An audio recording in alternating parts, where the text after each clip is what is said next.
Mrs. Merriam came to her back window, which saw Miss Fielding's house and Pepper Street beyond, and looked anxiously down Pepper Street. Mrs. Merriam's clock had stopped. It was easier to look out the back window than to go upstairs to the bedroom clock. Mrs. Merriam's kitchen had a built-in electric clock, and a built-in dishwasher, and a built-in refrigerator, but the electric clock had broken long ago.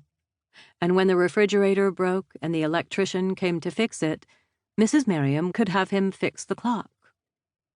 So that when the living room clock stopped, Mrs. Merriam was without the time downstairs.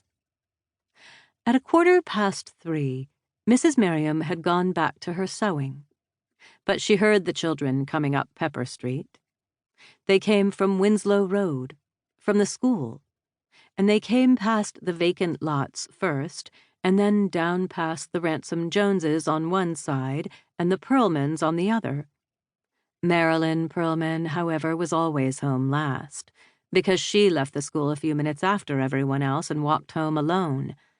And then they passed the Robertses and the Burns on one side and the Donalds on the other, and the Roberts boys dropped off, and Pat Byrne and Todd Donald went home, while Virginia Donald and Mary Byrne came along the street slowly with the girls, Harriet Merriam and Helen Williams.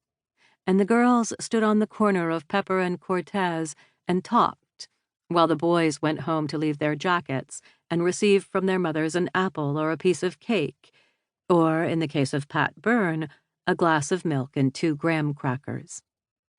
Miss Fielding heard the children coming when they reached the Donalds' house. She went inside with the cat and lay down on the living room couch. Mrs. Merriam, who was anxious, heard the children when they passed the house for rent, and from her back window saw Harriet coming down the street, carrying her books, along with the other girls, while the 2 Martin children, always the least enthusiastic and with the farthest to go, hesitated constantly.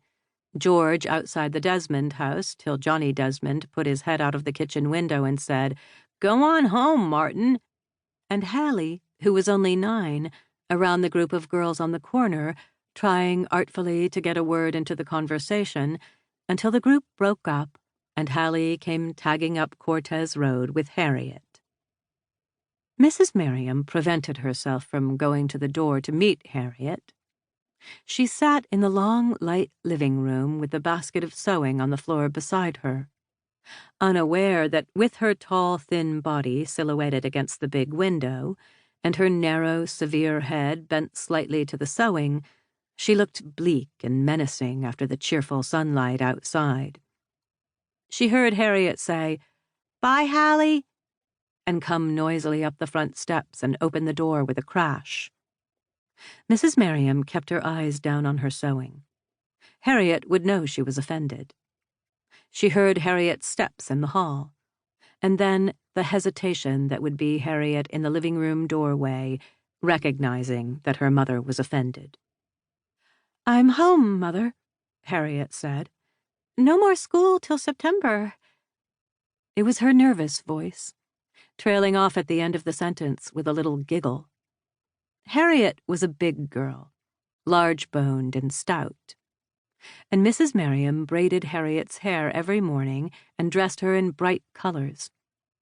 For the last year or so, from 12 to almost 14, Harriet had begun to speak awkwardly when she was uneasy, missing her words sometimes and stammering.